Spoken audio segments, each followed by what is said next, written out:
بسم الله الرحمن الرحيم.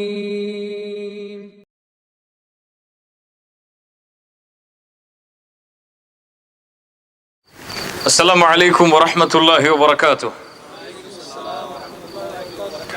بسم الله الرحمن الرحيم. الحمد لله رب العالمين والعاقبة للمتقين والصلاة والسلام على أشرف الأنبياء والمرسلين نبينا محمد وعلى آله وأصحابه ومن تبعهم بإحسان إلى يوم الدين. اللهم صل على محمد وعلى آل محمد كما صليت على إبراهيم وعلى آل إبراهيم إنك حميد مجيد. اللهم بارك على محمد وعلى آل محمد كما باركت على إبراهيم وعلى آل إبراهيم إنك حميد مجيد. கண்ணியத்துக்குரிய அல்லாஹ்வின் அடியார்களே, அல்லாஹ் ரப்புல் ஆலமீன் அவனுடைய மிகப்பெரிய அருளால் அல்லாஹ் ரப்புல் ஆலமீன் இந்த இடத்திலே ஒரு வித்தியாசமான சூழ்நிலையில் அல்லாஹ் என்னையும் உங்களையும் இந்த வகுப்பில் ஒன்று சேர்த்திருக்கிறான். அல்லாஹ் ரப்புல் ஆலமீன் இதன் மூலம் நம்முடைய மார்க்க கல்வியையும் அதிலிருந்து கிடைக்கக்கூடிய பலன்களையும் அல்லாஹ் அதிகப்படுத்துவானாக.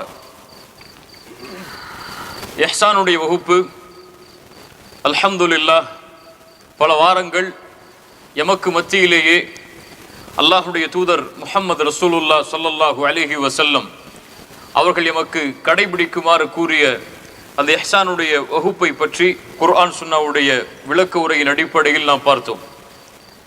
இந்த நாள் இன்ஷா அல்லாஹ் இந்த வகுப்புடைய முடிவுரையாக இஹ்சானிலிருந்து நாம் நம்முடைய வாழ்க்கைக்கு எதை பாடமாக கற்றுக்கொள்ள வேண்டும், இந்த 15 வகுப்புகளும் எமக்கு சொல்லக்கூடிய பாடம் என்ன, அல்லாஹும் அல்லாஹுடைய தூதரும் எதை இஹ்சான் என்று எமக்கு தெளிவுபடுத்த விரும்புகிறார்கள், இந்த ஒட்டுமொத்த வகுப்பும் எமக்கு தரக்கூடிய பாடம் ஒன்றுதான்.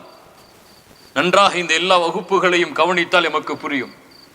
இன்று முஸ்லிம்களில் பலர் எண்ணிக்கொண்டிருப்பதை போல தொழுகை மட்டும் சொர்க்கத்திற்கு அழைத்து செல்லும் ஒரு செயல் கிடையாது. ஜகாத்தை ஒருவர் கொடுப்பதால் மட்டும் அவர் சொர்க்கம் நுழைந்து விடுவார் என்பது கிடையாது. ஹஜ்ஜை ஒருவர் செய்வதால் மட்டும் அவர் சொர்க்கம் நுழைந்து விடுவார் என்று கிடையாது. எதையெல்லாம் நாம் மிகப்பெரிய அமல்களாக இந்த பூமியில் எண்ணிக்கொண்டிருக்கிறோமோ இந்த அமல்களால் மட்டும்தான் ஒரு முஸ்லிம் சொர்க்கம் நுழைய முடியும் என்பது கிடையாது. அல்லாஹ் ரப்புல் ஆலமீன் இந்த பூமியுடைய இந்த இஸ்லாமிய ஷரியத்துடைய அமைப்பை இரண்டாக அல்லாஹ் பிரிக்கிறான். ஒன்று தனக்கு அல்லாஹ் ரப்புல் ஆலமீன் அல்லாஹ்விற்கு செய்யக்கூடிய கடமைகள் என்று, இரண்டாவது அல்லாஹ் பிரிக்கிறான் படைப்புகளுக்கு நாம் செய்ய வேண்டிய கடமைகள்.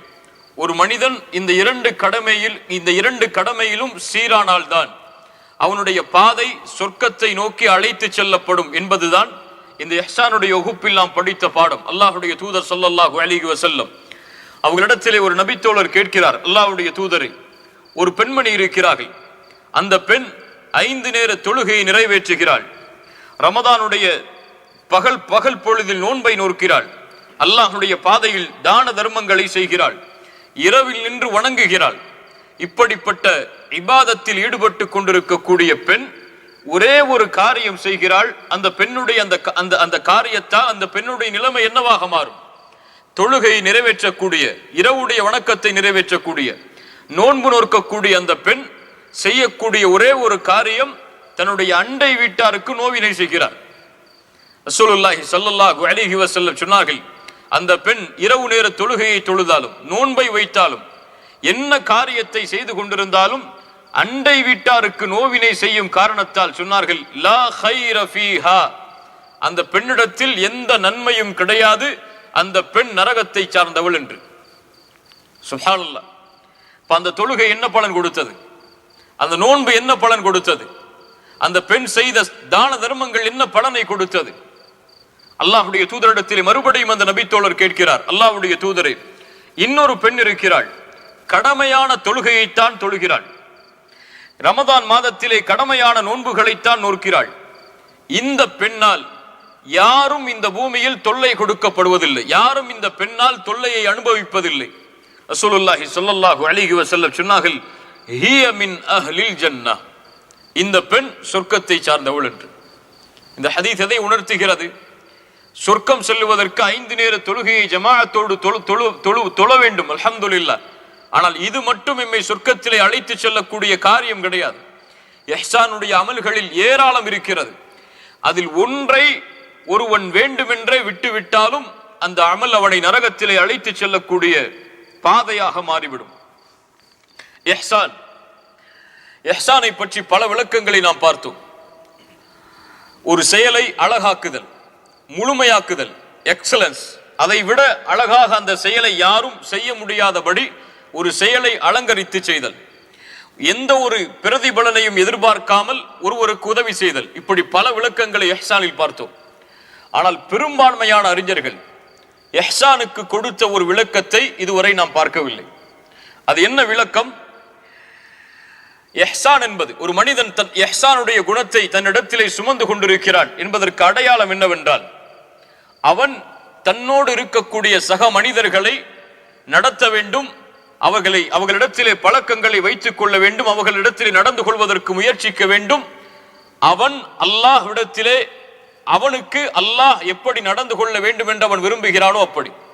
மீண்டும் சொல்கிறேன், சக மனிதர்களோடு பழக்க வழக்கங்களை அமைத்துக் கொள்ள வேண்டும். அல்லாஹ் ரப்புல் ஆலமீன் அவனிடத்தில் எப்படி நடந்து கொள்ள வேண்டும் என்று அவன் விரும்புகிறானோ அப்படி.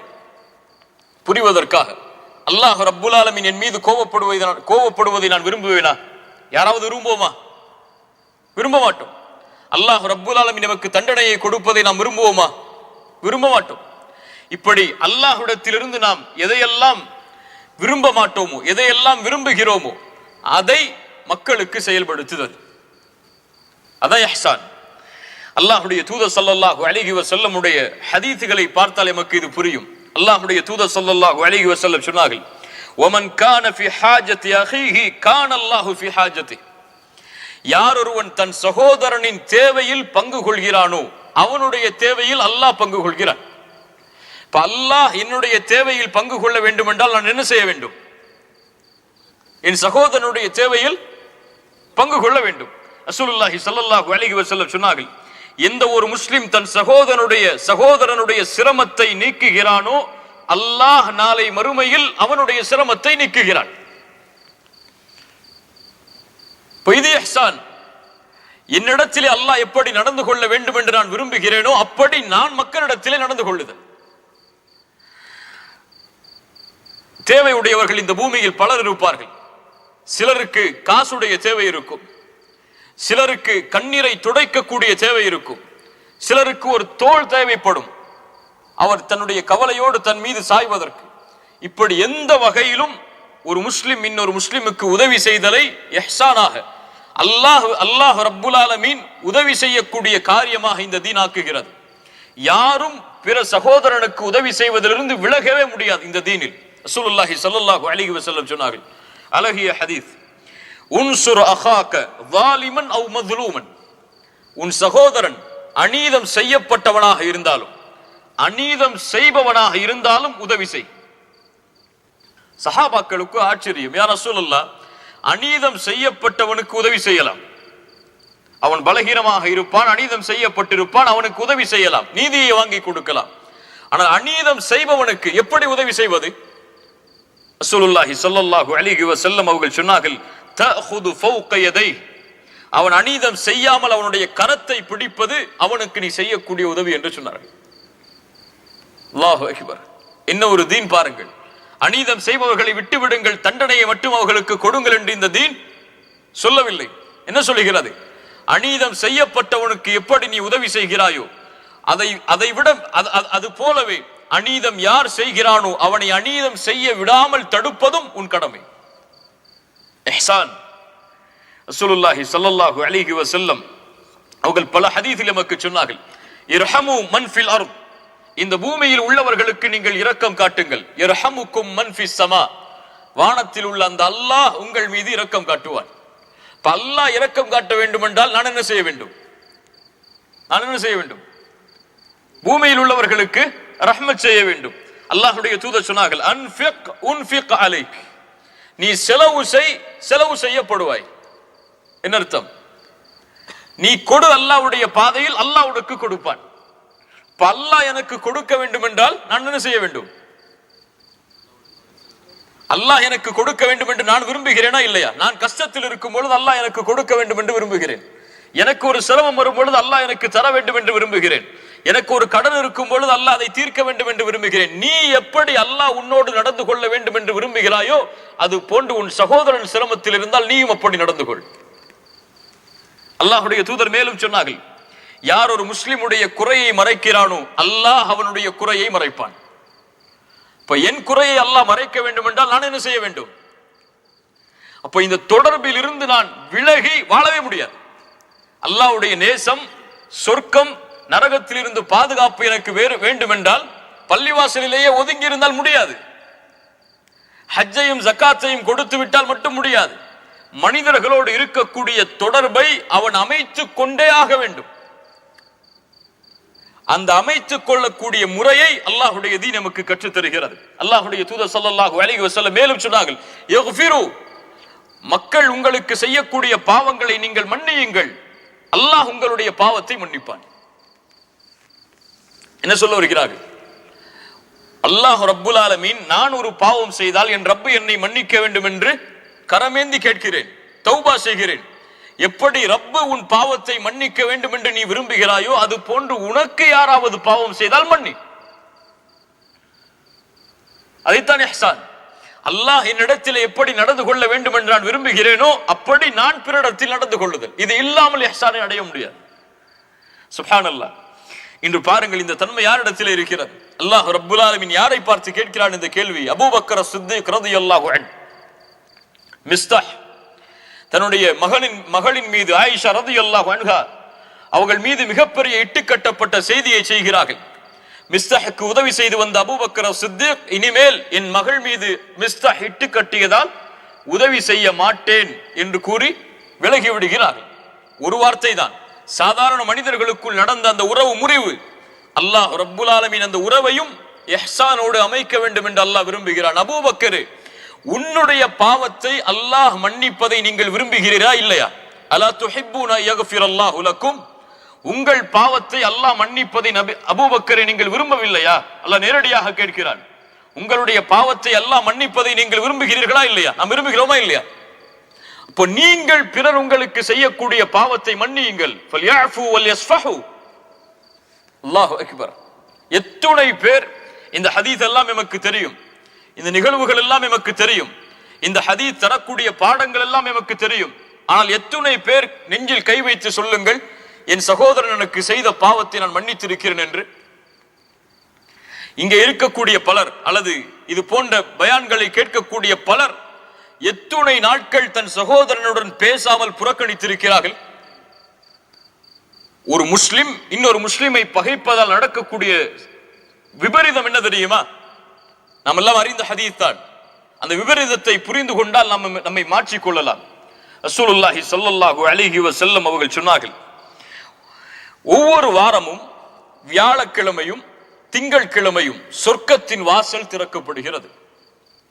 அல்லாஹ் அந்த சொர்க்கத்தின் வாசலை திறக்கும் பொழுது இந்த பூமியில் அல்லாஹ்விற்கு இணை வைக்காமல் இருக்கக்கூடிய எல்லா அடியார்களுடைய பாவத்தையும் அல்லாஹ் மன்னிக்கிறான், இருவரை தவிர. ஷிர்க் செய்யாத எல்லாருடைய பாவமும் மன்னிக்கப்படுகிறது, ரெண்டே பேரை தவிர. அல்லாஹ் ரப்புல் ஆலமீன் சொல்லுவான், அன்திரு ஹதைனி ஹத்தா யஸ்தலிஹா, அந்த இருவரையும் நீங்கள் விட்டு விடுங்கள், அவர்கள் தங்களுக்குள் சமாதானமாகாதவரை. யார் அந்த இரண்டு பேர்? தங்களுக்குள் பகைக்காக, தங்களுடைய வெறுப்புக்காக ஒரு 3 நாளுக்கு மேல் தங்களுடைய உறவை முறித்தவர்கள். எதற்காகவா இருந்தாலும் சரி, அது என்ன காரணம் சொல்லப்பட்டாலும் சரி, காசு, பணம், குடும்ப சண்டை, என்னை ஏசினான், திட்டினான், அடித்தான், என்னை பற்றி புறம் பேசினான், என்னை பற்றி அவதூறு பரப்பினான், என் செல்வத்தை எடுத்து சென்றான், எதுவாக இருந்தாலும் சரி 3 நாளுக்கு மேல் அவன் பகைத்தால் அல்லாஹ் ரப்புல் ஆலமீன் அந்த பாவங்கள் மன்னிக்கும் பொழுது அல்லாஹ் கூறுவான், இந்த இருவரையும் நீ விட்டு விடுங்கள் மலக்குகளே, இவர்கள் தங்களுக்குள் சமாதானம் ஆகாத வரை அல்லாஹ் இவர்களை மன்னிக்க மாட்டான். அதைத்தான் ரசூலுல்லாஹ் சொன்னார்கள், யக்ஃபிரு யக்ஃபிருல்லாஹு லக்கும், நீங்கள் மன்னியுங்கள், அல்லாஹ் உங்களை மன்னிப்பான். என்னங்க கேள்வி வரும்? நான் ஏன் அவனை மன்னிக்கணும்? நான் ஏன் மன்னிக்கணும்? நான் ஏன் அவர்கிட்ட போய் பேசணும்? நான் ஏன் அவர்கிட்ட அப்படி நடந்து கொள்ளணும்? அவர் என்கிட்ட அப்படி நடந்து கொள்ளலையே. நான் ஏன் அவருக்கு நீதமா நடக்கணும்? அவர் என்கிட்ட நீதமா நடக்கலையே. ஆனா இந்த இஹ்சானை கடைபிடிப்பவர் என்ன சொல்லுவார்? என் ரப்பு என்னிடத்திலே நான் அவனுக்கு அநீதம் செய்தாலும், நான் அவனுக்கு பாவம் செய்தாலும், நான் அவன் கட்டளையை மீறினாலும் என் ரப்பு என்னை மன்னிக்க வேண்டும் என்று நான் விரும்புகிறேன். அப்படித்தான் பிறர் எனக்கு பாவம் செய்யும் பொழுதும் அவரை நான் மன்னிக்க வேண்டும் என்று தான் விரும்புவேன்.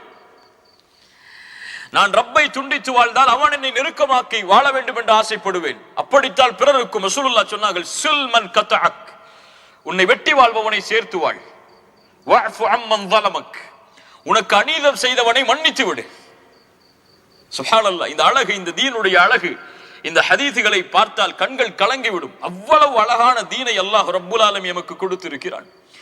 இந்த தீன் என்பது இன்று வெறும் தொழுகையாக, ஜகாத்தாக, ஹஜ்ஜாக, ஃபிக்ஹுடைய மஸலாக்களாக மட்டும்தான் நம்மிடத்தில் இருக்கிறதே தவிர இந்த குணங்களாக கிடையாது.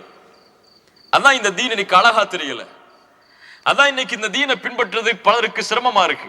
ரசூலுல்லாஹி ஸல்லல்லாஹு அலைஹி வஸல்லம் சொன்னார்கள், அது போல்தான் இறுதி காலம் வரும். இந்த தீனை பின்பற்றுவது நெருப்பு கங்கை கையில் வைத்திருப்பதை போல் அந்த காலம் இது. அவர்களுக்கு தொழுகை, ஜகாத், ஹஜ்ஜி இது மட்டும்தான் தீன். இதுவெல்லாம் தீன் கிடையாது அவர்களுக்கு. அவங்களுடைய குணம் அது. அவன் எப்படி பிறந்து வளர்ந்தானோ அப்படித்தான் இருப்பான். ஆனா இஹ்சான், ஒரு முஸ்லிமை அல்லாஹ் ரப்புல் ஆலமீன் இப்படித்தான் பக்குவப்படுத்த விரும்புகிறான். அல்லாஹ்வுடைய தூதர் சொன்னார்கள், ஒரு முஃமினாகவே ஒருவன் மாற முடியாது. இதுக்கு ஈமானுக்கு என்ன சம்பந்தம் இருக்கோ நம்ம கேட்போம்.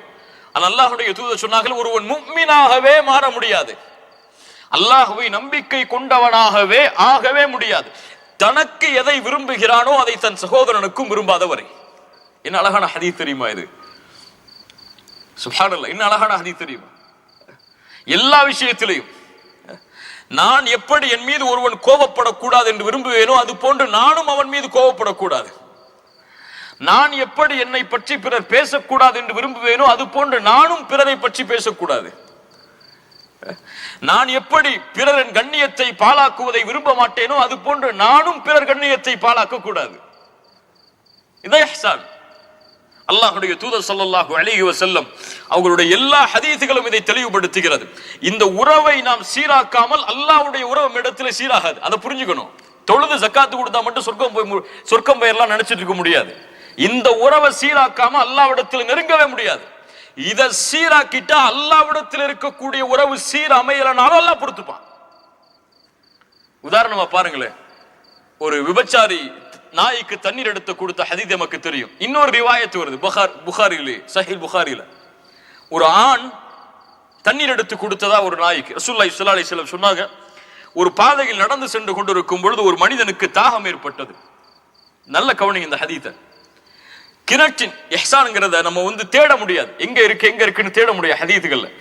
ஒவ்வொரு ஹதீஸையும் ஆராய்ச்சி பார்க்கும்போது அந்த இஹ்சான் கொஞ்சம் தெளிவுபடும். அதை தூக்கிட்டா முடிஞ்சிடும். இஹ்சான்ங்கிறது அந்த செயல் அதை விட அழகாக்கி காட்ட முடியாது இல்ல. அது எல்லா ஹதீஸிலையும் புதஞ்சிருக்கும், நமக்கு தெரியாது. ஆனா அதை எடுக்கும் போதுதான் தெரியும் இவ்வளவு அழகான தீனா இதுன்னு சொல்லி. ரசூலுல்லாஹி ஸல்லல்லாஹு அலைஹி வஸல்லம் சொல்றாங்க, அவருக்கு தாகம் ஏற்பட்டு கிணத்துக்குள்ள இறங்கி தண்ணீர் குடிக்கிறார். மேலே ஏறி வரும் பொழுது ஒரு நாய் தாகத்தோட இருக்கக்கூடிய இலைத்தலைகளை சாப்பிட்டு இருக்கு. அவருக்கு புரிஞ்சு போச்சு. அவர் சொல்றாரு பாருங்க, சுப்ஹானல்லாஹ், லக்கது பலக ஹாதல் கல்ப மினல் அதஷி மிஸ்லுல் லதி கான பலக மின்னி. நான் எப்படி தாகத்தை அடைந்தேனோ அது போன்று இந்த நாயும் தாகத்தை அடைந்திருக்கிறது. அந்த உணர்கிறார். அந்த உணர்வை, எனக்கு எப்படி ஒரு கஷ்டமோ அது போன்று அவனுக்கு ஒரு கஷ்டம் வந்திருக்கு இந்த நேரத்தில், அதை உணர்றார். அந்த மறுபடியும் கிணற்றில் இறங்கி தண்ணீரை எடுத்து அந்த நாய்க்கு கொடுக்கிறார். ரசூலுல்லாஹி ஸல்லல்லாஹு அலைஹி வஸல்லம் இந்த ஹதீஸை முடிக்கும் பொழுது சொன்னார்கள், ஃபஷக்கரல்லாஹு லஹு ஃபகஃபர லஹு. அல்லாஹ் இந்த செயலை செய்ததால் அந்த அடியானுக்கு நன்றி செலுத்தினான். யார் நன்றி செலுத்தியது? யார் நன்றி செலுத்தியது? அல்லாஹ். எதுக்கு உதவி செஞ்சதுக்காக? தனக்கு ஒரு கஷ்டம் வரும் பொழுது அவன் எப்படி உணர்ந்தானோ அது போன்று பிறர் கஷ்டத்தையும், ஒரு நாயுடைய கஷ்டத்தை அவன் உணர்ந்ததால் அல்லாஹ் அவனுக்கு நன்றி செலுத்தினான். அந்த கூலியாக என்ன அல்லாஹ் கொடுப்பான் அல்லாஹு அலம். அந்த நன்றியுடைய கூலி என்ன நமக்கு தெரியாது. அல்லாஹ்வுடைய தூதர் சொன்னார்கள், அதனால் அவனை அல்லாஹ் மன்னித்தான். நாய்க்கு தண்ணீர் கொடுக்கிறதுக்கும் அல்லாஹ் மன்னிக்கிறதுக்கு என்ன சம்பந்தம் இருக்கு? என்ன சம்பந்தம் இருக்கு? அவன் எந்த உறவை மேம்படுத்துறதுக்காக செய்யறான்? எனக்கும் அல்லாஹ்வுக்கும் இருக்கக்கூடிய அந்த உறவை நாம் மேம்படுத்தணும்னா இந்த உறவு சரியாகணும். இப்ப இந்த பூமியில இருக்கக்கூடிய எம்மோடு பழகக்கூடிய இந்த மக்களுடைய உறவை நம்ம சீர்படுத்தாம அல்லாஹ்வுடைய உறவை சீரமைக்கிறதுங்க எல்லாம் நடக்காத காரியம் இந்த தீன்ல. சுப்ஹானல்லாஹ். ரசூலுல்லாஹி ஸல்லல்லாஹு அலைஹி வஸல்லம் இதை நாடாமல் ஒருவர் செய்தால், இந்த நோக்கம் இல்ல அவர்கிட்ட, அல்லாஹ்வுடைய உறவு சீரமைக்கணும்னு நோக்கம் இல்ல அவருக்கு, அப்படி ஒருவர் மக்களுடைய எந்த ஒரு கஷ்டத்தையும் உணராமல் ஒன்றை செய்கிறார் என்றால் அவருக்கு கூலி என்ன? அவருக்கு தேவை கொடுத்துக்கிட்டே இருக்கிறார். அவர் எதை பத்தியும் கொல்லப்படுறது கிடையாது. அவன் ஏழையா பணக்காரனா, அவனுக்கு கஷ்டமா நஷ்டமா எதுவும் தெரியாது, அவர் கேட்டா கொடுப்பாரு. சுலை செலாலி சில சொன்னார்கள், நாளை மறுமையில் 3 பேரை எல்லாம் முதலாக விசாரிப்பார். அதில் ஒருவர் யார்? செல்வந்தர், நல்ல வசதி இருக்கும் அவருக்கு. அல்லாஹ் அவரை அழைத்து கேட்பான், அல்லாஹ் உனக்கு கொடுத்த செல்வத்தை எப்படி செலவு செய்தாய்? அவர் சொல்வார், யா அல்லாஹ் உன்னுடைய பாதையில் அள்ளி அள்ளி கொடுத்த, யாரெல்லாம் கேட்டு வந்தாங்களோ அவங்களுக்கெல்லாம் கொடுத்த. அல்லாஹ் ரப்புல் ஆலமீன் ஒரே பதிலை சொல்வான், கதப்த, நீ பொய் சொல்லுகிறாய், உன்னை செலவு செய்யக்கூடியவர் கொடையாளி என்று மக்கள் போற்ற வேண்டும் என்பதற்காகத்தான் செய்தாய். என்ன அங்க அல்லாஹ் சொல்லல, பிறர் கஷ்டத்துல இருக்காங்கிறதுக்காக நீ உதவி செய்யல. நீ எதுக்காக உதவி செஞ்சிருக்க? அந்த உறவு உனக்கு தேவையில்லை. அந்த கஷ்டத்தில் இருக்கிறவனுக்கு உதவி செஞ்சு அல்லாஹ்வுடைய நெருக்கம் வேணுங்கிறது உனக்கு தேவை கிடையாது. அங்க உனக்கு தேவை நீ கொடுத்துக்கிட்டே இருக்கணும், உன்னை புகழணும் மக்கள். இப்போ இந்த ஒரு அடிப்படை, அந்த கான்செப்ட் அதில் இல்லதனால அல்லாஹ் ரப்புல் ஆலமீன் அந்த அமல்களை ஏற்றுக்கொள்வதில்லை. சுப்ஹானல்லாஹ். யோசிச்சு பாருங்க. அல்லாஹ் ரப்புல் ஆலமீன் இதை மேலும் மேலும் ஹதீஸ்களின் மூலமாக எமக்கு தெளிவுபடுத்துகிறான். நாளை மறுமையில் அல்லாஹ் ஒரு அடியானை கேட்பான், அடியானே, ஆதமின் மகனே, நான் பசியோடு வந்தேனே, ஏன் எனக்கு உணவளிக்கவில்லை? ஆதமின் மகனே, தாகத்தோடு நான் வந்தேனே, ஏன் எனக்கு தண்ணீர் கொடுக்கவில்லை? ஹதீஸை கவனிங்க. ஆதமுடைய மகனே, நான் நோயாளியாக இருந்தேனே, ஏன் என்னை நலம் விசாரிக்கவில்லை? அடியான் கேட்பான், யா அல்லாஹ், நீ எப்படி பசித்தவனாக இருக்க முடியும்? அல்லாஹ் சொல்லுவான், இந்த அடியான் பசியோரும் இடத்திலே வந்தானே, அவனுக்கு நீ உணவு கொடுத்தாயா? அவனுக்கு உணவு கொடுத்திருந்தால் அதன் கூலியில் என்னை நீ பார்த்திருப்பாய். எங்க அல்லாஹ் கனெக்ஷன் கொண்டு வர்றான்.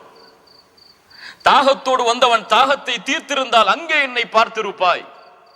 நோயாளியை நலம் விசாரிக்க நீ சென்றிருந்தால் அங்கே என்னை பார்த்திருப்பாய். என்ன, இது இல்லாம அங்க போக முடியாது. நீ அல்லாஹ்வுடைய மார்க்கம் அதைத்தான், அதனால்தான் துறவரத்தை தடை செய்தது. ஒருவாள் மக்களோடையே இல்லாம தனியா போய் இபாதத் செஞ்சுட்டே வாழ்றாரு. இவருக்கு இருக்கக்கூடிய கூலியை விட மக்களோடு கலந்து கொண்டு, மக்களுடைய அன்றாட பழக்க வழக்கங்களில் கலந்து கொண்டு இந்த இஹ்சானுடைய குணத்தோடு பழகுபவர்களுடைய கூலி மேல் அவர்களை விட. உதாரணமா ஒரு பெரிய ஹதீஸ் நம்ம எல்லாம் பார்த்திருக்கோம். அல்லாஹ் ரப்புல் ஆலமீன் இந்த குணத்தை மக்களிடத்தில் மக்கள் இந்த குணத்தோடு வாழவில்லை என்றால் என்ன ஆகும் என்று 3 மனிதர்கள் பனி இஸ்ரவேலர்களுடைய காலத்தில், ஒருவர் அக்ரா, ஒரு அப்ரஸ் அஅமா, ஒருவர் பார்வை இல்லாதவர், ஒருவர் தொழுநோயாளி, ஒருவர் தலையில் வழுக்கை தலை உடையவர். இந்த 3வரையும் அல்லாஹ் சோதிக்க நாடி ஒரு மலக்கை இறக்குகிறான். முதலில் தொழுநோயாளி, அவரை சந்திக்கிறார் மலக். அவர் கேட்கிறார், உனக்கு எது இந்த பூமியில் விருப்பமானது செல்வத்திலேயே? அவர் சொல்கிறார், இந்த பூமியில் எனக்கு அதிகமான விருப்பமானது, எனக்கு இந்த தொழுநோய் குணமாகி தோளெல்லாம் அழகாக வேண்டும். அப்படியா? இந்த செல்வத்தில், இந்த பூமியில் உள்ள செல்வத்தில் உனக்கு எது அழகாக விருப்பமானது? அவர் சொன்னார், அல் இபில், ஒட்டகங்கள். அந்த மலக் அவருடைய தோலை தடவி கொடுத்தார். அல்லாஹ்வுடைய அருளால் அந்த நோய் குணமானது. அவருக்கு ஒரு கருவை சுமக்கக்கூடிய ஒரு ஒட்டகம் கொடுக்கப்பட்டது. ஏன் கருவை சுமக்கக்கூடிய ஒட்டகம்? அதன் மூலமாக சந்தைகள் பெருகும் என்பதற்காக. 2வது மனிதரை சந்தித்தார், தலையில் வழுக்கை தலை உடையவர். உனக்கு எது விருப்பமானது? அவர் சொன்னார், தலையில முடி வரணும். உனக்கு எது செல்வத்தில் விருப்பமானது? அவர் சொன்னார், அல் பக்கரா, மாடுகள். ஒரு கருவை சுமக்கக்கூடிய ஒரு பசு அவருக்கு கொடுக்கப்படுகிறது. அதன் மூலமாக அவருடைய செல்வத்தை பெருக்குவதற்காக அவருடைய தலையும் தடவப்படுகிறது. அந்த மலக்கால் தலையில் முடி வளர்கிறது. 3வது மனிதர் பார்வை இல்லாதவர். அவரை சந்திக்கிறார் அந்த மலக். உனக்கு எது விருப்பமானது இந்த பூமியில்? அவர் சொன்னார், எனக்கு இந்த பார்வை திரும்பி வர வேண்டும். செல்வத்தில் விருப்பம் அல் கனம், ஆடுகள். ஒரு வயிற்றில் குழந்தையை சுமக்கக்கூடிய ஒரு ஆட்டுக்குட்டி அவருக்கு கொடுக்கப்படுகிறது. அவருடைய கண் பார்வையும் திரும்ப வருவதற்கு அந்த மலக் பிரார்த்தனை செய்கிறார். ஒவ்வொருவருக்கும் பரக்கத்திற்காக பிரார்த்தனை செய்து அவர் கிளம்பி விடுகிறார். இந்த 3வரும் தங்களுடைய நோய்கள் குணமாகி செல்வம் எல்லாம் பெருகி வாழ்ந்து கொண்டிருக்கிறார்கள். ரசூலுல்லாஹ் சொல்லக்கூடிய நிகழ்வு. அந்த கண்ணியத்தோடு கவனியுங்கள். அது இந்த 3வரையும் அல்லாஹ் ரப்புல் ஆலமீன் மீண்டும் சோதிக்க நாடுகிறான். என்ன சோதனை? இவர்களிடத்தில் இந்த இஹ்சான் இருக்கிறதா இல்லையா? தனக்கு கஷ்டம் வரும்பொழுது அல்லாஹ் உதவி செய்யணும்னு விரும்பினாங்க. ஆனா பிறருக்கு கஷ்டம் வரும்பொழுது இவங்க கொடுக்குறாங்களா இல்லையா? அல்லாஹ் சோதிக்க நாடுறான். இஹ்சான். இன்னொரு மலக்கை அல்லாஹ் அனுப்புகிறான். ஏழ்மையான தோற்றத்தில் வசதி இல்லாதவருடைய தோற்றத்தில் வந்து கேட்கிறாரு, நான் இந்த மாதிரி பாதையில போயிட்டு இருந்தேன், என்னுடைய செல்வம் எல்லாம் தொலைஞ்சு போச்சு, நான் ஊருக்கு போய் சேரணும், உங்கள்ட்ட இருக்கு ஏதாவது ஒண்ணு கொடுத்து அனுப்புனீங்கன்னா நான் போறதுக்கு கொஞ்சம் உதவியா இருக்கும். உங்களுடைய ஒட்டக மந்தைகள்ல தொழுநோயாளி குணமானவர். அவர் சொன்னார், ஹுக்கூக்கு கதீரா, ரொம்ப பிஸியா இருக்க, அப்புறம் வாங்கன்றார். ரொம்ப பிஸியா இருக்க நான். அவர் சொன்னார், அல்லாஹ் ரப்புல் ஆலமீன் நீ தொழுநோயாளியாக இருந்த பொழுது உன் நோயை குணப்படுத்தி அல்லாஹ் தானே உனக்கு இந்த செல்வத்தை கொடுத்தான். அவர் சொன்னார், அல்லாஹ் கொடுத்தானா? நான் பரம்பரை என் திறமையால, என் முயற்சியால, என் கல்வியால நான் சம்பாதிச்சது. அவர் சொன்னார், அந்த மலக், நீ சொல்வதில் நீ பொய்யனாக இருந்தால் அல்லாஹ் உன்னுடைய பழைய நிலைமைக்கே உன்னை திருப்பட்டும். இரண்டாவது மனிதர் யார்? தலையில் வழுக்கை தலையுடையவர். அவரிடத்தில் வருகிறார், இந்த மாதிரி எனக்கு தொலைஞ்சு போச்சு, நான் போறக்கூடிய வழியில எதையாவது உன்னுடைய மாட்டு மந்தையில் எதையாவது கொடுத்து உதவினா நான் போறது கொஞ்சம் உதவியா இருக்கும். அவர் சொன்னார், ரொம்ப அதிகமான வேலை இருக்கு. அல்லாஹ் தானே உனக்கு வழுக்கை தலையாக இருந்த பொழுது முடியை கொடுத்தான், அல்லாஹ் தானே உனக்கு இந்த மாட்டு மந்தைகளை கொடுத்தான், அதிலிருந்து கேட்கிறேன் கொடு. அவர் சொன்னார், யார் அல்லாஹ் கொடுத்ததுன்னு சொன்னது? நான் சம்பாதிச்சதுப்பா. அவர் சொன்னார், அல்லாஹ் நீ சொல்வதில் பொய்யனாக இருந்தால் அல்லாஹ் உன்னுடைய பழைய நிலைமைக்கு உன்னை திருப்பட்டும். மூன்றாவது மனிதர் கண் இல்லாமல் கண் கிடைத்தவர், ஆடுடைய மந்தைகள் கொடுக்கப்பட்டவர். அவரிடத்திலே வந்தார், இது போல நான் கஷ்டத்துல வந்திருக்கேன், உதவி செய்யுங்கன்னார். அவர் சொன்னார், அல்லாஹ் ரப்புல் ஆலமீன் இது போல்தான் நான் சிரமத்தில் இருந்த பொழுது என்னுடைய பார்வை அல்லாஹ் சரிபடுத்தினான். இந்த செல்வத்தை அல்லாஹ் கொடுத்தது, அவன் கொடுத்த இந்த செல்வம், நீ அது போன்று வந்திருக்கிறாய், உன் ஆட்டு மந்தையில் எது வேண்டுமோ ஓட்டிச்சல். அப்போது அந்த மலக்கு சொன்னார், உங்கள் மூவரையும் அல்லாஹ் சோதிக்க நாடினான். அல்லாஹ் ரப்புல் ஆலமீன் ஃபக்கத் ரதியல்லாஹு அன்க வ ஸகித அலா ஸாஹிபைக, உன்னை அல்லாஹ் பொருந்திக் கொண்டான், அந்த இருவரின் மீதும் அல்லாஹ் கோபம் கொண்டு விட்டான். என்ன புரியுது? இந்த ஹதீஸில் இஹ்சான் எங்க இருக்கு? யோசிச்சு பாருங்க. தனக்கு கஷ்டம் இருக்கும் பொழுது அல்லாஹ் கொடுக்கணும்னு விரும்பினாரு, ஆனா பிறருக்கு கஷ்டம் வரும் பொழுது அவருக்கு உதவி செய்யறதுக்கு மனசு வரல, எனக்கே தேவை இருக்கேன்னு நினைக்கிறாரு. இன்னைக்கு நம்முடைய நினைப்பு அப்படித்தானே. நமக்கு கஷ்டம் இருக்கும் போது யாராவது 1000 தினார் கொடுத்தாங்கன்னா கொஞ்சம் உதவியா இருக்குன்னு நினைப்போம். ஒரு 500 தினார் தேவைக்காக ஒரு ஆள் வந்திருப்பார், நம்மள்ட்ட இருக்கும், இதை கொடுத்துட்டா நமக்கு இந்த மாசம் செலவுக்கு என்ன செய்வோம் யோசிச்சுட்டு இருப்போம். ஆனா அப்படி பிறர் நம்மகிட்ட நடந்து கொள்றதை நம்ம விரும்ப மாட்டோம். அப்படியே இல்லையா? சுப்ஹானல்லாஹ், அல்லாஹ்வுடைய தீன் நமக்கு கற்றுத் தருவதை பாருங்கள். இதான் இஹ்சான். ரசூலுல்லாஹி ஸல்லல்லாஹு அலைஹி வஸல்லம் இந்த குணத்தை இந்த சமூகம் முழுவதும் பின்பற்ற வேண்டும் என்று ஆசைப்பட்டார்கள். எல்லா விஷயத்திலையும் ரசூலுல்லாஹி ஸல்லல்லாஹு அலைஹி வஸல்லம் இத மக்களிடத்தில் வெளிப்படுத்தினாங்க. அல்லாஹு அக்பர். இன்னைக்கு நமக்கு என்ன இந்த துன்யா? அதுக்காக எதையும் நம்ம இழக்க தயாராகிறோம், ஆனா நம்முடைய குணத்தை மாத்துறதுக்கு நம்ம இன்னும் தயாராகல, இந்த இஹ்சானை கடைபிடிக்கிறதுக்கு இன்னும் நம்ம தயாராகல. சுலைமான் இப்னு அப்துல் மலிக் ஒரு பெரிய அறிஞர், அபு ஹாசிம் என்ற ஒரு மிகப்பெரிய அறிஞரை பார்க்கிறாங்க. அபு ஹாசிமை பார்த்து கேட்கிறாங்க சல்மான் இப்னு அப்துல் மலிக், ரொம்ப அழகான கேள்வி. அபு ஹாசிம், ஏன் இந்த மக்கள் மரணத்தை வெறுக்கிறார்கள்? ஏன் மௌத்தை வெறுக்கிறாங்க எல்லாருமே? யாராவது சொல்லுங்க. ஏன் மௌத்தை வெறுக்கிறாங்க? நாம் மக்கள் பல பேர் மௌத்தை வெறுக்கிறாங்களே, ஏன்?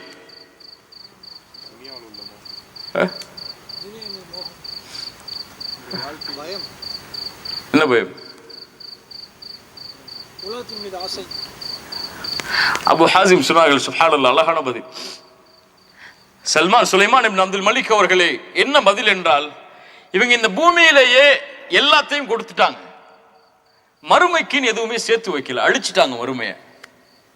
மறுமைய அழிச்சிட்டாங்க. எல்லாரும் இந்த பூமியிலேயே எல்லா இன்வெஸ்ட்மெண்ட்டையும் பண்ணி வச்சுட்டாங்க. அவங்களுக்கு இதுதான் உலகம்னே வாழ்ந்துட்டு இருக்காங்க. எல்லாத்தையும் இங்கேதான் கொடுத்து வச்சிருக்காங்க. முடியாது இல்லையா? எனக்கு என் ஊர்ல இன்வெஸ்ட் பண்ணி வீடு இருந்தா தானே ஊருக்கு போகணும்னு ஆசைப்படுவேன், இல்ல துபாயில தானே இருப்பேன் நான் கடைசி வரைக்கும். முடியாது இல்லையா? இப்ப என்னோட இன்வெஸ்ட்மெண்ட் எல்லாம் இங்க இருக்கு, அங்க இல்ல.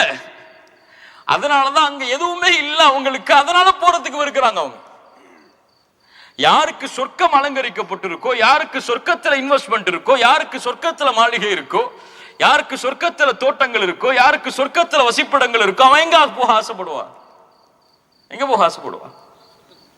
ஃபிரௌனுடைய மனைவி என்ன ஆசைப்பட்டாங்க? இந்த ஃபிரௌன் துரத்திட்டான், யா அல்லாஹ் எனக்கு இன்னொரு மாளிகையை பூமியில கொடுன்னு கேட்கல, ரப்பி பின்னி லிஇந்தக பைத்தன் ஃபில் ஜன்னா, சொர்க்கத்துல ஒரு மாளிகை கூடிய அல்லான்னு கேட்டாங்க. அங்க தயாரிப்பு இருந்துச்சு அவங்களுக்கு. சஹாபாக்கள் எல்லாம் அதுக்கு போகணும்னு ஆசைப்பட்டாங்களா? ஏன்? உஹதுடைய போர்க்களம். ஒரு நபித்தோழர் பேரித்தம்பழம் சாப்பிட்டு கொண்டிருக்கார். ரசூலுல்லாஹி ஸல்லல்லாஹு அலைஹி வஸல்லம் சொன்னாங்க, கூமு இலல் ஜன்னா, சொர்க்கத்திற்காக எழுந்திருங்கள். பத்ருடைய போர்க்களம். கூமு இலல் ஜன்னா, சொர்க்கத்திற்காக எழுந்திருங்கள். அதனுடைய விசாலம் வானம் பூமிகளை வியாபித்திருக்கிறது. பஹ் பஹ் அப்படிங்கிறார் அவர். சொன்னாங்க, ஏன் இப்படி செய்யற தோழரே? யா ரசூலல்லாஹ், அங்க போகணும்னு ஆசை இருக்கு எனக்கு, அதனுடைய தோழராக மாற வேண்டும்னு ஆசை இருக்கு. ரசூலுல்லாஹி ஸல்லல்லாஹு அலைஹி வஸல்லம் சொன்னாங்க, ஃபஇன்னக மின் அஹ்லிஹா, நீ அதை சார்ந்தவன் தான்ப்பா. அப்ப அந்த சஹாபி ஒரு வார்த்தை சொன்னார், பேரித்தம்பழம் சாப்பிட்டு அவங்க மறுமையில் இன்வெஸ்ட் பண்ணவங்க எல்லாத்தையும் சொன்னாரு, இந்த பேரித்தம்பழம் சாப்பிட்டு முடிக்கும் நேரத்திற்கு கூட சொர்க்கம் நற்செய்தி சொல்லப்பட்டதற்கு பிறகு இந்த பூமியில வாழ்றதுக்கு நான் இருக்கிறேன்னாரு. அது எனக்கு ரொம்ப தூரமா இருக்குன்னாரு. அந்த பேரித்தம்பழம் சாப்பிட்டு முடிக்கிற நேரம் கூட, ஏன் எனக்கு அங்க இருக்குப்பா உலகம், அதான் உண்மையான உலகம். அதை நினைச்சாங்க, தங்களுடைய வாழ்க்கையை மாத்தினாங்க. அவங்களுடைய வாழ்க்கை ஏதோ பள்ளியில 5 வக்து தொழுதுட்டு ஜக்காத்து கொடுத்துட்டு ஹஜ் செஞ்சுட்டு ஏதாவது தாவா பயான்கள் நிகழ்ச்சிகள் அரேஞ்ச் பண்ணிட்டு போறது கிடையாது. அல்லாஹ் ரப்புல் ஆலமீன் அவர்களை ரலியல்லாஹு அன்ஹும் வரது அன் என்று அல்லாஹ் தேர்ந்தெடுத்தது. ரசூலுடைய கண்ணியத்தை அல்லாஹ் உயர்த்தியதற்கு அல்லாஹ் காரணம் சொல்கிறார், நபியே, உங்களிடத்திலே கடுகடுப்பான குணமோ, கோபப்படக்கூடிய கடுகடுப்பான விரோத குணமோ உங்களிடத்திலே இருந்திருந்தால் இந்த மக்கள் உங்களை விட்டு விரண்டு ஓடி இருப்பார்கள். சஹாபாக்களை பார்த்து அல்லாஹ் சொல்றான். ஸல்லல்லாஹு அலைஹி வஸல்லம் காஃபிர்கள் அடையாளம் காட்டும் பொழுது எப்படி அடையாளம் காட்டினாங்க? அவங்களுடைய குணத்தில் ஏதாவது மாறுதல் சொன்னாங்களா? கிடையாது. ஆனா இன்னைக்கு முஸ்லிம் நல்ல தாடி வச்சிருப்பாரு, நல்ல அவர் கரண்டைக்கு மேல ஆடை உடுத்திருப்பாரு, 5 வக்து கரெக்டா தொழுவாரு, ஆனா வியாபாரத்துல மோசடி செய்வார், கொடுக்கல் வாங்கல்ல ஏமாத்துவார். முஸ்லிம்களுடைய நிலைமை இன்னைக்கு. ஆனா அவர் பிறர் தனக்கு செய்யறதை விரும்ப மாட்டார். அப்படியே இல்லையா? என்ன யாராவது ஏமாத்துற விரும்புவோம், என் காசை எடுத்துட்டு யாராவது ஓடி போறது விரும்புவோனா? ஆனா அவர் காசு எடுத்துட்டு வச்சுட்டு எப்போ வேணாலும் தருவார் அவர். சுப்ஹானல்லாஹ். யார் அல்லாஹ்வுடைய உறவை சீரமைக்க வேண்டும் என்று ஆசைப்படுகிறார்களோ அவர்கள் மக்களுடைய உறவை சீரமைத்து வைத்திருப்பார்கள். ஒரு மனிதன் அல்லாஹ்வுடைய உறவு மட்டும் போதும், மனிதனுடைய உறவை நான் சீரமைக்க தேவையில்லை என்றால் நடக்கவே நடக்காது. மனிதனுடைய உறவை சீரமைத்தால் அல்லாஹ்வுடைய உதவி அவனோடு சதா நேரமும் இருக்கும். அல்லாஹ் தன்னிடத்துல செய்யக்கூடிய அந்த தொழுகையில, ஜக்காத்துல, ஹஜ்ஜில கொஞ்சம் மாறுதல் இருந்தா கூட அல்லாஹ் ரப்புல் ஆலமீன் பொறுப்படுத்திக் கொள்வான். அவன் நாடினால் மன்னிப்பான். ஆனா இங்க பொறுத்த வரைக்கும் இவங்க நாடாம இவங்க மன்னிக்காம அல்லாஹ் மன்னிக்க மாட்டான். ரசூலுல்லாஹ் அவ்வளவு பேணுதலாக இருந்தார்கள். உதாரணம், அந்த ஒரு நிகழ்வு நம்ம போன இஹ்சானுடைய வகுப்புல பார்த்த நிகழ்வு, ஒரு கடன் கொடுத்து கடன் வாங்கின ஒரு நிகழ்வு. அதை கொஞ்சம் யோசிச்சு பாருங்க. அவருக்கு இருந்த அந்த நேர்மை, அல்லாஹ்விடத்தில் எப்படி அல்லாஹ்வுடைய முகத்தை நாடி வாங்கி இந்த கடனை எப்படியாவது திருப்பி கொடுக்கணுங்க அவருக்கு இருந்த அந்த வேட்கை. திரும்ப சொல்லுவா சம்பவத்தை. கடல் கடந்து போய் ஒரு ஆள் கடன் வாங்குறாரு, 1000 தீனார். யாருன்னே தெரியாது அவருக்கு, கடன் கொடுப்பவருக்கு. யார் நீன்னு கேட்கிறாரு. இந்த ஊர்ல இருந்து வந்திருக்க ஒரு 1000 தீனார் தேவைப்படுது. அவர் சொன்னார், யாருப்பா உனக்கு பொறுப்பாளி? அவர் சொன்னார், கஃபா பில்லாஹி ஷஹீதா, அல்லாஹ் தான் பொறுப்பாளி. யார் உனக்கு வக்கீல், சாட்சி யார், பொறுப்பாளி யார்? அவர் சொன்னார், கஃபா பில்லாஹி வக்கீல், அல்லாஹ் தான் எனக்கு வக்கீல், அல்லாஹ் தான் எனக்கு சாட்சி, அவன் தான் பொறுப்பு, எனக்கு யாரும் கிடையாது. இந்த வார்த்தையை சொன்னோட சரி பரவாயில்ல போ, 1000 தீனார் எடுத்துட்டு போன்னு அனுப்பிடுறார். கடல் கடந்து போய் வியாபாரம் செஞ்சுட்டு மீண்டும் அந்த கடனை கொடுக்கக்கூடிய நாள் வருது. கரைக்கு வர்றாரு, கப்பல் கிடையாது அந்த ஊருக்கு போறதுக்கு, கடன் கொடுத்தவர்கிட்ட கடனை திருப்பி கொடுக்கறதுக்கு. கரைக்கு வந்து அல்லாஹ்ட்ட கேட்கிறார், யா அல்லாஹ், போன 1000 தீனார் கேட்டா யார் பொறுப்புன்னு கேட்டார், உன்னதான் பொறுப்பாக்குனேன். யார் சாட்சின்னு கேட்டார், உன்னதான் சாட்சியாக்குனேன். யா அல்லாஹ், உன் பேரை கொண்டு நான் வாங்கி இந்த கடனை இன்னைக்கு நான் திருப்பி கொடுத்தே ஆகணும். அது இஹ்சான். நான் திருப்பி கொடுக்கணும். யா அல்லாஹ், என்னிடத்தில் அவர் இப்படி நடந்து கொண்டார், நான் அவரிடத்தில் அப்படி நடந்து கொள்ளணும், உன்னை பொறுப்பா வச்சிருக்கேன், கொடுத்தே ஆகணும். எல்லாம் எனக்கு வழி தெரியாது, இதோ மரக்கட்ட வெற்ற, காசை உள்ள வைக்கிற, கடிதம் இருக்கு, கடல்ல தூக்கி போற, கொண்டு போய் சேர்த்துரு, அவ்வளவுதான். அவர் உள்ளத்தில் உண்மை இருந்தது அல்லாஹ் உதவி செய்தார். அவர் நாவில் உண்மை இருந்தது அல்லாஹ் உதவி செய்தார். கரையில் அங்க உட்கார்ந்து இருக்கக்கூடிய கடனாளியுடைய காலில் மரக்கட்ட தட்டணும்னு தட்ட வச்சவ யார்? அல்லாஹ். எடுத்துட்டு போய் வீட்டுல பாக்குறாரு, கடன் கொடுத்த அந்த 1000 தீனாருக்கு உள்ள கடிதம் இருக்கு. மறுநாள் அவர் இஹ்சான பாருங்க, அவர் மறுபடியும் 1000 தீனார் எடுத்துட்டு வந்து கடன் கொடுத்தவர்கிட்ட, உங்களுடைய கடன் திருப்பி கொடுக்கப்பட்டுச்சா இல்லையான்னு தெரியல, இதை வச்சுக்கோங்கிறார். அவர் மறைச்சிருக்கலாம். அவர் என்ன சொன்னார்? சுப்ஹானல்லாஹ். நேத்தே வந்துருச்சு, அல்லாஹ் உன்னுடைய கடனை திருப்பி கொடுத்துட்டான், எடுத்துட்டு போ இந்த 1000 தினார. இஹ்சான். அந்த கல்புல அல்லாஹ்வுக்காக, அல்லாஹ்வுடைய முகத்தை நாடி, அல்லாஹ்வுடைய திருப்தியை நாடி இந்த உறவை நான் சீரமைக்கிறேன் என்ற எண்ணம் இருந்தால் அல்லாஹ் சீராக்குவான். இந்த எண்ணம் இல்ல அப்படின்னா அல்லாஹ் சீராக்க மாட்டான். இந்த உறுதி, உண்மையை சொல், அல்லாஹ் உன்னோடு உண்மையாக நடந்து கொள்வான். நீதமாக இரு, அல்லாஹ் உன்னோடு நீதமாக நடந்து கொள்வான். பிறர் கஷ்டத்திலே பங்கு கொள், அல்லாஹ் உன் கஷ்டத்திலே பங்கு கொள்வான். இதான் தீன். பிறருக்கு உதவி செய், அல்லாஹ் உனக்கு உதவி செய்வான். பிறர் குறையை மறை, அல்லாஹ் உன் குறையை மறைப்பான். பிறரை பற்றி பேசும் பொழுது தடுத்து நிறுத்து, உன்னை பற்றி பேசும் பொழுது அல்லாஹ் தடுத்து நிறுத்துவான். அல்லாஹ் அக்பர். என்ன ஒரு தீன்ல அல்லாஹ் நம்மளை பிறக்க வச்சிருக்கான் பாருங்க. எப்படிப்பட்ட போதனைகளை ரசூலுல்லாஹி ஸல்லல்லாஹு அலைஹி வஸல்லம் அவர்கள் மூலமா கொடுக்க வச்சிருக்கான் பாருங்க. சஹாபாக்கள் இந்த குணத்தை ஏந்தி வாழ்ந்ததால் தான், ரசூலுல்லாஹ் இந்த குணத்தை ஏந்தி வாழ்ந்ததால் தான் எல்லா சஹாபாக்களும் ரசூலுல்லாஹ்வோடு நெருக்கமாகணும்னு ஆசைப்பட்டாங்க. எல்லா சஹாபாக்களும் என்ன நினைப்பாங்க, ரசூலுல்லாஹ் என்னத்தான் அதிகமா நேசிக்கிறேன்னு நினைப்பாங்க. ரசூலுல்லாஹ்வுடைய பழக்கம் எப்படி இருந்திருக்கும், ஒவ்வொருத்தட்டையும் அங்க ஏற்ற தளவுலாம் கிடையாது.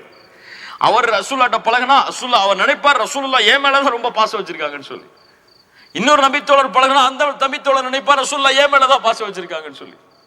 அம்ர் இப்னு ஆஸ் ரலியல்லாஹு அன்ஹு ரசூலுல்லாஹ்ட்ட வராங்க, யா ரசூலல்லாஹ் இந்த பூமியில் மனிதர்களில் உங்களுக்கு விருப்பமானவர் யார்? அவர் நினைக்கிறாரு அந்த ஹதீஸ் சொல்லும்போது நான் தான் ரசூலுல்லாஹ் சொல்லணும். சொன்னாங்க ஆயிஷா. யா ரசூலுல்லாஹ் அடுத்து யார்? ஆண்கள்ல யார்? நான் தானே. அபூஹா, அவர்களுடைய தந்தை, ஆயிஷா அவர்களுடைய தந்தை. அல்லாஹ்வுடைய தூதரை அடுத்து யார்? உமர். அம்ரு அப்படின்னு சொன்னாங்க, இனிமேல் நான் கேட்க மாட்டேன், ரசூலுல்லாஹ் என் பேரை சொல்லணும்ல கவலையாகும். இப்ப இந்த குணம் ரசூலுல்லாஹ்ட்ட இருந்துச்சு. அதனாலதான் அந்த மக்கள் அவர்கள் சேர்ந்தே இருந்தாங்க, அந்த மக்கள் அவங்களோட நெருங்கி இருந்தாங்க. இந்த குணத்திலிருந்து தாவா செய்யறவங்க விலகி இருந்தா அவங்களோட மக்கள் சேர்ந்து இருக்க மாட்டாங்க. இதுதான் நமக்கு இங்க தேவையான அறிவுரை. அல்லாஹ் கொடுத்திருக்கக்கூடிய இந்த மக்கள் அமானிதமா எமக்கு அல்லாஹ் ரப்புல் ஆலமீன் கொடுத்திருக்கக்கூடிய மக்கள் எம் இடத்தில் இருக்கணும்னு சொன்னா நம்மளை முதல்ல சீராக்கணும்.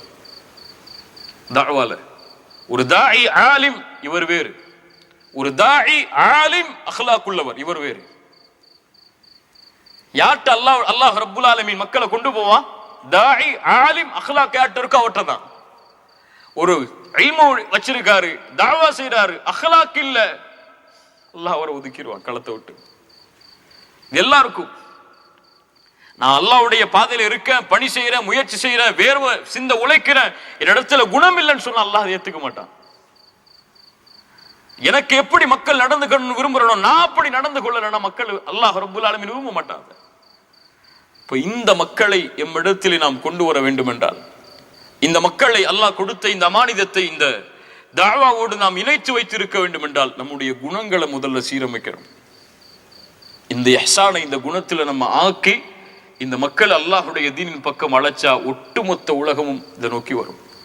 ரசூலுல்லாஹி ஸல்லல்லாஹு அலைஹி வஸல்லம் இவ்வளவு பெரிய நபிங்க, அல்லாஹ்வின் புறத்திலிருந்து அழைப்பு பணி செய்யுங்க நபியேன்னு அல்லாஹ் கட்டளையிட்டதற்கு பிறகு யாரையெல்லாம் பார்த்தாங்க?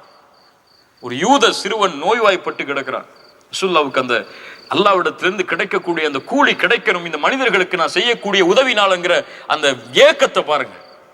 ஒரு யூத சிறுவன் தனக்கு பணிவிடை செஞ்சாங்கிற காரணத்துக்காக நோய்வாய்ப்பட்டிருக்கான்னு தெரிஞ்ச சொல்ல உள்ள போறாங்க. மாப்பா பக்கத்துல நிக்கிறாரு, அந்த யூத சிறுவன் படுத்திருக்கான் நோய்வாய்ப்பட்டு. ரசூலுல்லாஹி ஸல்லல்லாஹு அலைஹி வஸல்லம் நிலைமையை பார்த்தோன்னா புரிஞ்சுக்கிட்டாங்க, இவர் மௌத்தாக போறாரு, சிறுவன் மௌத்தாக போறாரு. சொன்னாங்க அஸ்லிம், இஸ்லாமை ஏற்றுக்கொள்.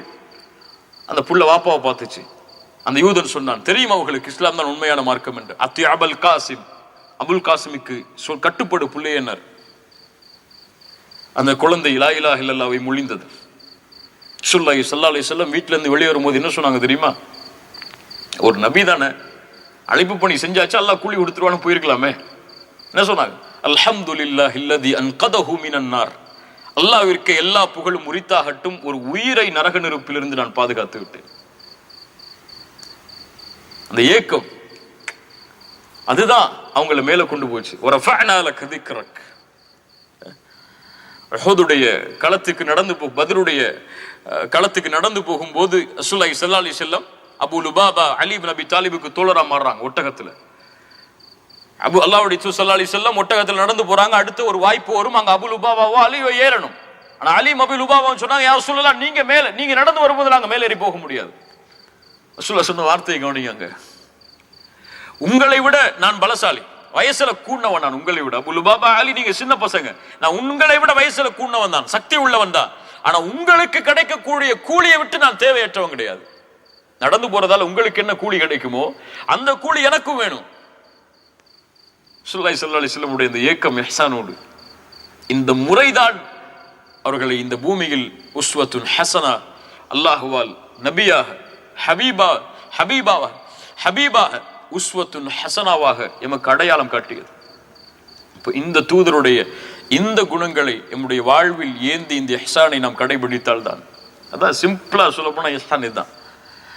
எங்கிட்ட எப்படி அல்லாஹ் நடந்துக்கணும்னு நான் நினைக்கிறேனோ அப்படி நான் மக்கள்கிட்ட நடக்கணும். இஹ்சான் என்னன்னு கேட்டா இதை சொன்னா போதும். அன் தஅபுதல்லாஹ கஅன்னக தரா ஃபஇன் லம் தகுன் தராஹு ஃபஇன்னஹு யராக. அல்லாஹ்வை நீங்கள் பார்ப்பதை போன்று வணங்குங்கள், அவன் உங்களை பார்க்காவிட்டாலும் நீங்கள் அவனை பார்க்காவிட்டாலும் அவன் உங்களை பார்த்து கொண்டிருக்கிறான் என்ற எண்ணத்தோடு. இஹ்சானுக்கு விளக்கம், அல்லாஹ் என்னிடத்திலே எப்படி நடந்து கொள்ள வேண்டும் என்று நான் விரும்புகிறேனோ அப்படி அல்லாஹ் என்னை பார்க்கும் பொழுது நான் மக்களிடத்திலே நடந்து கொள்ள வேண்டும். என்னால அல்லாஹ்வை பார்க்க முடியாது, அவனுடைய அடியார்களைத்தான் பார்க்க முடியும். அந்த அடியார்களுக்கு நான் என்னுடைய வாழ்வை பலனுள்ளதாக ஆக்கி அல்லாஹுடைய நெருக்கத்தை பெறுவதற்கு முயற்சிப்பேன். இதான் ரசூலுல்லாஹி ஸல்லல்லாஹு அலைஹி வஸல்லம் இந்த முஸ்லிம் சமூகத்திற்கு கொடுத்த மிகப்பெரிய அமானிதம். இதை பாலாக்கின காரணத்தால தான் இன்னைக்கு முஸ்லிம் சமூகம்னு சொன்னாலே விருப்புகளும் வதந்திகளும் குரோதங்களும் ஏற்படுத்தப்படுகிறது. இந்த அழகை நம்ம மறைச்சு வச்சிருக்கிறதுனால நம்முடைய வாழ்க்கையில இல்லை. தொழுகையும் தாடியும் ஜக்காத்தும் ஹஜ்ஜும் மட்டும்தான் வாழ்க்கையில இருக்கே தவிர இதுவெல்லாம் நம்முடைய வாழ்க்கையில வெளிப்படுறது ரொம்ப கஷ்டமா இருக்கு. வீட்டுக்கு போனாலே தெரிஞ்சிடும் நம்ம யாருன்னு, அப்படியே இல்லையா? மனைவி வீட்டு போனா தெரிஞ்சிடும் நம்ம யாருன்னு சொல்லி. பிள்ளைங்கள்ட்ட நடந்துக்கிற முறை தெரியும், ஆபீஸ்ல நடந்துக்கிற முறை தெரியும், நம்முடைய வேலை ஆட்கிட்ட நடந்துக்கிற முறை தெரியும். அது யார் நம்மளை அடையாளம் காட்டினோம், நான் யார், எந்த வாழ்க்கையை பின்பற்றுகிறேன், யாரை தூதராக ஏற்று நடைமுறைப்படுத்துகிறேன் என்று. இப்ப எல்லாருக்கும் இந்த பலகீனம் இருக்கு. அதை மாற்றிக் கொள்றதுக்காகத்தான் இவ்வளவு முயற்சிகள். அல்லாஹ் ரப்புல் ஆலமீன் இந்த கல்வியை புரிய வைக்கிறோம். இஹ்சான் மிகப்பெரிய ஒரு பாடம், மிகப்பெரிய பாடம். இந்த இஹ்சானை பத்தி இந்த வகுப்பு ஆரம்பிக்கிறதுக்கு முன்னாடி கூட பெரும்பான்மையான இவ்வளவு விளக்கங்கள் எனக்கு தெரியாது. ரஃபீகாக்கா அல்லாஹ் ரப்புல் ஆலமீன் அவர்களுக்கு அருள் செய்யட்டும், அல்லாஹ் அவர்களுக்கு சிறந்த கூலிகளை கொடுக்கட்டும். அவங்க தான் இந்த ஆர்வத்தை ஏற்படுத்தினாங்க, இப்படி நம்ம இந்த விஷயத்தை கொண்டு போகணும் இந்த தலைப்பு கீழேன்னு சொல்லி. அதுக்கப்புறம் இந்த இஹ்சானுடைய வகுப்புகளை படிக்க ஆரம்பிக்கும் போது ஒவ்வொரு ஹதீஸ்லையும் தெரியக்கூடிய ஒரு சின்ன விஷயம், சுப்ஹானல்லாஹ், அவ்வளவு அழகான விஷயம். இந்த உதாரணமா இந்த குகை மூடுது, 3 பேர் உள்ள இருக்கிறாங்க. அது நம்ம பெருசா அந்த சம்பவத்தை பார்க்கறது இல்லை, ஆனா அந்த வார்த்தைகளை கவனிச்சு அதுல இஹ்சான் ரசூலுல்லாஹ் சொல்லி கொடுக்குறாங்க. அந்த பிள்ளை பாலை கஷ்டப்பட்டு சம்பாதிச்சுட்டு வர்றாரு, வாப்பம்மா சாப்பிடாம அவரு பிள்ளைகளுக்கும் மனைவிக்கும் கொடுக்க மாட்டாரு. வந்து அந்த வாப்பம்மா பக்கத்துல உட்கார்றாரு. அதை விட யார் செய்ய முடியும் அந்த அழக? வந்து உட்கார்ந்து அவர் சொல்றாரு, என் தந்தை தாயுடைய உறக்கத்தில் இருந்து அவர்களை நான் எழுப்பி இந்த உணவை கொடுப்பதற்கு நான் வெறுத்தேன். அது அவர்களுடைய உறக்கத்தை டிஸ்டர்ப் பண்றது கூட நான் வந்து ஒரு வெறுப்பான காரியமா நான் நினைச்சேன். அவங்க எழுந்ததுக்கு பிறகு அவர்கள் குடித்து முடித்ததற்கு பிறகுதான் மக்கள்கிட்ட கொடுத்தேன். என்ன இஹ்சான் இது? இது எங்க நம்ம மக்களுக்கு சொல்லியிருக்கோம்? எப்படி நம்முடைய வாழ்க்கையில் இதை நடைமுறைப்படுத்தியிருக்கோம்? சில மனைவிகளோடு நடந்து கொள்ள முறை, பிள்ளைகளோடு நடந்து கொண்ட முறை, நண்பர்களோடு நடந்து கொள்ள முறை, இப்படி இஹ்சானை படுத்தி பேச ஆரம்பிச்சா சுப்ஹானல்லாஹ் ரசூலுல்லாஹ்வுடைய ஒட்டுமொத்த வாழ்க்கையிலும் ஒவ்வொரு நிமிடத்திலையும் எடுத்துக்கொண்டே இருக்கலாம். இது இஹ்சான், இது இஹ்சான், இது இஹ்சான் சொல்லி. அல்ஹம்துலில்லாஹ், நம்மளால முடிந்த அளவு இந்த கல்வியை கற்றோம். அல்லாஹ் ரப்புல் ஆலமீன் இதன் மூலமாக நம்முடைய வாழ்வை மாற்றுவதற்கு அல்லாஹ் உதவி செய்யட்டும். ஜஸாக்குமுல்லாஹு கைரன், பாரக்கல்லாஹு லக்கும். அகூலு கௌலி ஹாதா அஸ்தக்ஃபிருல்லாஹ் லி வ லக்கும். அஸ்ஸலாமு அலைக்கும் வரஹ்மத்துல்லாஹி வபரகாத்துஹு.